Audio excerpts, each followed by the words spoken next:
ಇವತ್ತಿನ ವಿಡಿಯೋದಲ್ಲಿ ನಾವು ICSE ಸಾಹಿತ್ಯ ಸಂಗಮ ಪುಸ್ತಕದಿಂದ ಆರಿಸಲಾದ ತಿರುಕನ ಕನಸು ಈ ಪದ್ಯದ ಸಾರಾಂಶವನ್ನ ನೋಡೋಣ. ತಿರುಕನು ಓರ್ವನು ಊರ ಮುಂದೆ ಮುರುಕು ಧರ್ಮ ಶಾಲೆಯಲ್ಲಿ ಹೊರಗಿರುತ್ತಲೇ ಒಂದು ಕನಸ ಕಂಡನೆಂತನೆ. ಪುರದ ರಾಜ ಸತ್ತನು, ಅಮಗೆ ವರಕುಮಾರರು ಇಲ್ಲದಿರಲು ಕರಿಯ ಕೈಗೆ ಕುಸುಮ ಮಾಲೆ ಇತ್ತು ಪುರದೊಳು. ನಾನು ಅಕ್ಷರಗಳನ್ನ ಬಿಡಿಸಿ ಹೇಳ್ತಾ ಇದ್ದೇನೆ. ಈಗ ಇದರ ಸಾರಾಂಶ ನೋಡೋಣ. ಭಿಕ್ಷುಕನೊಬ್ಬ ಊರಿನ ಮುಂದೆ ಇರುವ ಮುರುಕು ಧರ್ಮ ಶಾಲೆಯಲ್ಲಿ ಮಲಗಿದಂತೆ ಕುಳಿತಿದ್ದಾಗ ಅವನೊಂದು ಕನಸು ಕಂಡನು. ಆ ಊರಿನ ರಾಜ ಸತ್ತು ಹೋಗಿ ಅವನಿಗೆ ಮಕ್ಕಳಿಲ್ಲದ ಕಾರಣ ಆ ರಾಜ್ಯಕ್ಕೆ ಯಾರು ಉತ್ತರಾಧಿಕಾರಿಗಳಿರುವುದಿಲ್ಲ.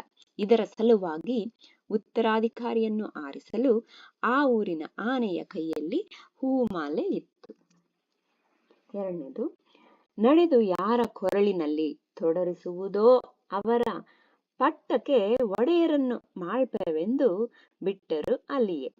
ಒಡನೆ ತನ್ನ ಕೊರಳಿನಲ್ಲಿ ತೊಡರಿಸಲಿಕ್ಕೆ ಕಂಡು ತಿರುಕ ಪೊಡವಿಯ ಆಣ್ಮನಾದನೆಂದು ಹಿಗ್ಗುತ್ತಿರ್ತನು. ಆನೆ ಯಾರ ಕೊರಳಲ್ಲಿ ಮಾಲೆ ಹಾಕುವುದೋ ಅವರನ್ನು ರಾಜನಾಗಿ ಮಾಡುವುದೆಂದು ಊರಿನ ಹಿರಿಯರು ತೀರ್ಮಾನಿಸಿ ಆನೆಯನ್ನು ಬಿಟ್ಟರು. ಆನೆ ತಿರುಕನ ಕೊರಳಿಗೆ ಮಾಲೆ ಹಾಕಿತ್ತು. ತಿರುಕನು ತಾನು ಆ ರಾಜ್ಯದ ರಾಜನಾದನೆಂದು ಬಹಳ ಸಂತೋಷ ಪಟ್ಟನು. ಮೂರನೇದು, ಪಟ್ಟವನ್ನು ಕಟ್ಟಿ ನೃಪರು ಕೊಟ್ಟರವಗೆ ಕನ್ಯೇರನು ನೆಟ್ಟನವನು ರಾಜ್ಯವಾಳ್ದ ಕನಸಿನಲ್ಲಿಯೇ. ಬಟ್ಟನಿಗಳ ಕೂಡಿ ನಲ್ಲನು ಇಷ್ಟ ಸುಖದೊಳಿರಲು ಅವಂಗೆ ಹುಟ್ಟಿ ಹೆಣ್ಣು ಗಂಡು ಮಕ್ಕಳಾದುವಾಗಲೇ. ತಿರುಕನಿಗೆ ಪಟ್ಟವನ್ನು ಕಟ್ಟಿದ ಮೇಲೆ ನೆರೆಯ ರಾಜರು ಅವನಿಗೆ ಕನ್ಯೆಯರನ್ನು ಕೊಟ್ಟು ಮದುವೆ ಮಾಡಿದರು. ಹೀಗೆ ಅವನು ಕನಸಿನಲ್ಲಿಯೇ ರಾಜ್ಯವಾಳುತ್ತಿದ್ದ. ಪಂಡಿತರೊಡನೆ ಕೂಡಿ ರಾಜ್ಯಭಾರ ಮಾಡಿಕೊಂಡು ಅವನು ತನಗೆ ಬೇಕಾದ ಹಾಗೆ ಸುಖದಿಂದ ಜೀವನ ನಡೆಸಿದನು. ಕನಸಿನಲ್ಲಿಯೇ ಅವನಿಗೆ ಹೆಣ್ಣು ಗಂಡು ಮಕ್ಕಳಾದವು. ನಾಲ್ಕನೇದೀಗ, ಓಲಗದಲ್ಲಿರುತ್ತಾ ತೊಡೆಯ ಮೇಲೆ ಮಕ್ಕಳಾಡುತ್ತಿರಲು ಲೀಲೆಯಿಂದ ಚಾತುರಂಗ ಬಲವ ನೋಡುತ್ತಾ ಲೋಲನಾಗಿ ನುಡಿದನು ಇನಿತು ಕೇಳು ಮಂತ್ರಿ, ಸುತರುಗಳಿಗೆ ಬಾಲೆಯರನ್ನು ನೋಡಿ ಮದುವೆ ಮಾಡಬೇಕಲ್ಲೇ.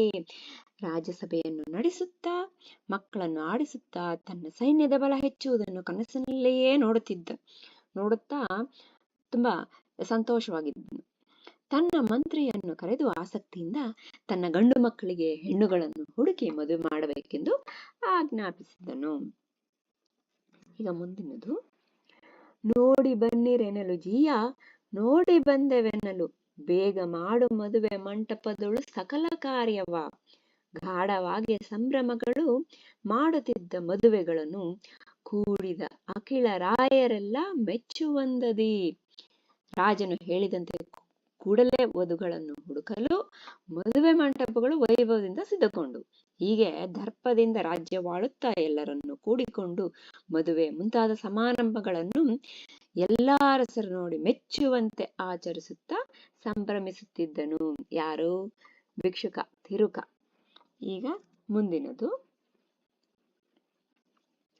ಧನದ ಮದವು ರಾಜ್ಯ ಮದವು ತನುಜ ಮದವು ಯುವತಿ ಮದವು ಜನಿತಮಾಗಿ ಕನಸಿನಲ್ಲಿ ಹಿಗ್ಗುತ್ತಿರ್ತನು. ಅನಿತರೊಳಗೆ ನೃಪರ ದಂಡು ಮನೆಯ ಮುತ್ತಿದಂತೆಯಾಗಿ ಕನಸು ಕಾಣುತ್ತಿರ್ದು ಹೆದರಿ ಕಣ್ಣ ತೆರೆದನು. ಹೀಗೆ ಸಂಪತ್ತು, ಅಧಿಕಾರ, ಮಕ್ಕಳು, ಯೌವನ, ಮದಗಳು ಅವನಲ್ಲಿ ಹುಟ್ಟಿ ಕನಸಿನಲ್ಲಿಯೇ ಮೈಮರೆತಿದ್ದನು. ಅಷ್ಟರಲ್ಲಿ ಬೇರೆ ರಾಜರ ಸೈನ್ಯ ಅವನ ಅರಮನೆಗೆ ಮುತ್ತಿಗೆ ಹಾಕಿದಂತೆ ಆಗಿ ಹೆದರಿ ಕಣ್ಣು ತೆಗೆದಾಗ ತನ್ನ ಕನಸಿನಿಂದ ತಿರುಕನು ಎಚ್ಚೆತ್ತನು. ಕಣ್ಣು ತೆರೆದಾಗ ಅವನು ವಾಸ್ತವ ಸ್ಥಿತಿಯಲ್ಲಿಯೇ ಇದ್ದನು. ಇದು ಈ ಪದ್ಯದ ಸಾರಾಂಶ. ಇದನ್ನ ಬರೆದವರು ಮುಪ್ಪಿನ ಷಡಕ್ಷರಿ. ನಿಮಗೆ ಇದರಲ್ಲಿ ಏನಾದ್ರೂ ಅರ್ಥ ಆಗ್ಲಿಲ್ಲ ಅಂದ್ರೆ ಕಮೆಂಟ್ ಸೆಕ್ಷನ್ ಅಲ್ಲಿ ಬರೀರಿ. ಇದರ ಎಕ್ಸ್ಪ್ಲನೇಷನ್ ಇಂಗ್ಲಿಷ್ ಅಲ್ಲಿ ಕೂಡ ಇದೆ, ಅದನ್ನ ನಾನು ಡಿಸ್ಕ್ರಿಪ್ಷನ್ ಸೆಕ್ಷನ್ ಅಲ್ಲಿ ಹಾಕ್ತೀನಿ. ಸೊ ಒಂದೊಂದು ಸ್ಟ್ಯಾನ್ಸನ್ನು ಕನ್ನಡದಲ್ಲಿ ಹೇಳಿ ಮತ್ತೆ ಇಂಗ್ಲಿಷ್ ಅಲ್ಲಿ ಎಕ್ಸ್ಪ್ಲನೇಷನ್ ಕೊಟ್ಟಿದ್ದೀನಿ. ಇಂಗ್ಲಿಷ್ ಎಕ್ಸ್ಪ್ಲನೇಷನ್ ಬರೀ ನಿಮಗೆ ಅರ್ಥ ಆಗಲಿ ಅಂತ ಮಾತ್ರ. ಆದ್ರೆ ಎಕ್ಸಾಮ್ ಅಲ್ಲಿ ನೀವು ಕನ್ನಡದಲ್ಲಿಯೇ ಉತ್ತರಗಳನ್ನ ಬರೀಬೇಕಾಗುತ್ತೆ. ಇಲ್ಲಿ ಯಾವುದೇ ಪದಗಳು ನಿಮ್ಗೆ ಅರ್ಥ ಆಗ್ತಾ ಇಲ್ಲ ಸೆಂಟೆನ್ಸ್ ಅರ್ಥ ಆಗ್ತಾ ಇಲ್ಲ, ಆ ವಾಕ್ಯ ಅರ್ಥ ಆಗ್ತಾ ಇಲ್ಲ ಅಂದ್ರೆ ನೀವು ಇಂಗ್ಲಿಷಲ್ಲಿ ಬೇಕು ಅಂದ್ರೆ ಕಮೆಂಟ್ ಸೆಕ್ಷನ್ ಅಲ್ಲಿ ನನ್ನ ಕೇಳಿ, ನಾನು ಅದನ್ನ ಬರಿತೀನಿ ನಿಮ್ಗೆ ಅರ್ಥ ಆಗೋ ರೀತಿ. ನಾನು ಇಂಗ್ಲಿಷು ತುಂಬಾ ಆತರ ಐಫೈ ಆಗಿ ಅಷ್ಟೇನಿಲ್ಲ, ಬಟ್ ನಿಮ್ಗೆ ಅರ್ಥ ಆಗೋ ರೀತಿ ಹೇಳೋ ಅಷ್ಟು ನನಗೆ ಬರೆಯೋದಕ್ಕೆ ಬರುತ್ತೆ. So I will be able to explain to you. ಏನಾದ್ರೂ ಡೌಟ್ಸ್ ಇದ್ರೆ ಕಮೆಂಟ್ ಸೆಕ್ಷನ್ ಅಲ್ಲಿ ಬರೀರಿ.